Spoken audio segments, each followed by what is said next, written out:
Hello అండి. ఎలా ఉన్నారు? బాగున్నారా? అండ్ ఈరోజు మనం అప్పటికప్పుడు ఆనియన్ పకోడీ ఎలా చేయాలో చూద్దాము. సన్నగా పొడుగ్గా కట్ చేసుకున్న ఆనియన్స్ తీసుకొని ఒక బౌల్‌లో వేసుకొని, అందులో కొంచెం సాల్ట్ ఏసుకొని, కొంచెం వాటర్ వచ్చేంత వరకు కలుపుకొని పెట్టుకోవాలి. ఆ ఆనియన్స్‌లో వాటర్ వస్తాయి బయటికి. అప్పటి వరకు గట్టిగా కలపాలి. అలా మిక్స్ చేసుకున్న తర్వాత ఈ వాటరే మనకు పిండిలో కలపడానికి సరిపోతాయి. మనం ఎక్స్‌ట్రా వాటర్ ఎయాల్సిన పనుండదు. మంచిగా కలుపుకున్నాక టేస్ట్‌కి సరిపడా కొంచెం కారం, పసుపు అండ్ జీలకర్ర అండ్ కొంచెం వాము వేసుకొని, ఈ వాము డైజెషన్‌కి చాలా యూజ్ అవుద్ది.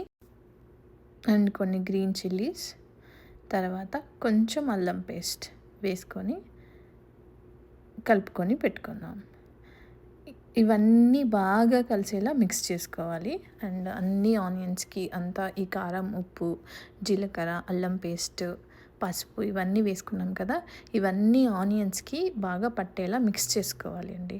ఇప్పుడు ఇందులో వాటర్ కంటెంట్ అనేది పెరుగుతుంది అన్నీ వేసి కలుపుకున్నప్పుడు. ఇలా గట్టిగా మిక్స్ చేసుకుంటుంటే మనకి ఆ టేస్ట్ అనేది ఆనియన్స్‌కి బాగా పడుతుంది.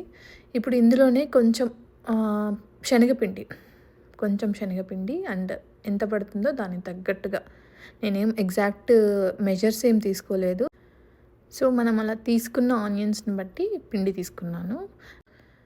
ఈ శనగపిండిని ఆనియన్స్ అన్నిటికి పట్టేలా బాగా కలుపుకోవాలి. మంచిగా ఆనియన్స్ అన్నిటికి ఇవన్నీ మిక్స్ అయ్యేలాగా మనం వేసిన ఇంగ్రీడియెంట్స్ ప్లస్ శనగపిండి కూడా మిక్స్ అయ్యేలాగా బాగా కలుపుకోవాలి.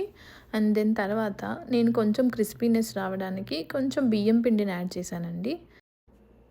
ఇలా బియ్యం పిండిని యాడ్ చేయడం వలన మనం ఫ్రై చేసుకున్న తర్వాత పకోడీ అనేది చాలా క్రిస్పీగా, క్రంచీగా ఉంటుంది.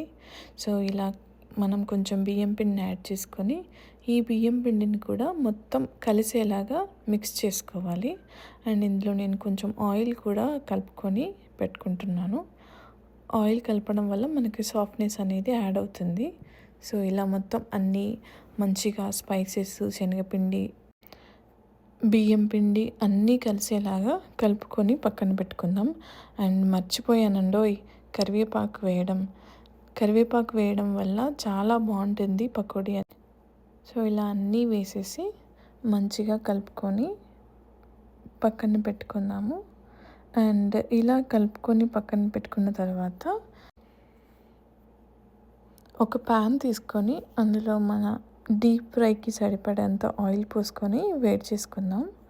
ఆయిల్ వేడయ్యాక కొంచెం కొంచెం ఈ మనం కలిపి పెట్టుకున్న ఆనియన్స్ని చిన్న చిన్నగా చిన్న చిన్నగా ఆయిల్లో వేసేసి మంచిగా ఫ్రై అయ్యేలాగా అండ్ మన గరిటెతో కలుపుకుంటూ తిప్పుతూ కాసేపు బ్రౌన్ కలర్ వచ్చేంత వరకు వేయించుకోవాలి. సో, అంతే అండి. ఇన్స్టంట్ ఆనియన్ పకోడీ రెడీ అన్నమాట. సో, ఇలా అప్పటికప్పుడు చాలా సింపుల్‌గా, ఈజీగా తయారు చేసుకునే స్నాక్ అండి ఆనియన్ పకోడా. ఎప్పుడైనా తినాలనిపిస్తే ఇలా అప్పటికప్పుడు చాలా ఫాస్ట్‌గా అండ్ క్విక్‌గా తయారు చేసుకునే ఇన్స్టంట్ పకోడాను చేసుకొని తినండి. చాలా బాగుంటుంది. సో, ఇదండి ఇవాల్టి simple and easy snack onion pakodi.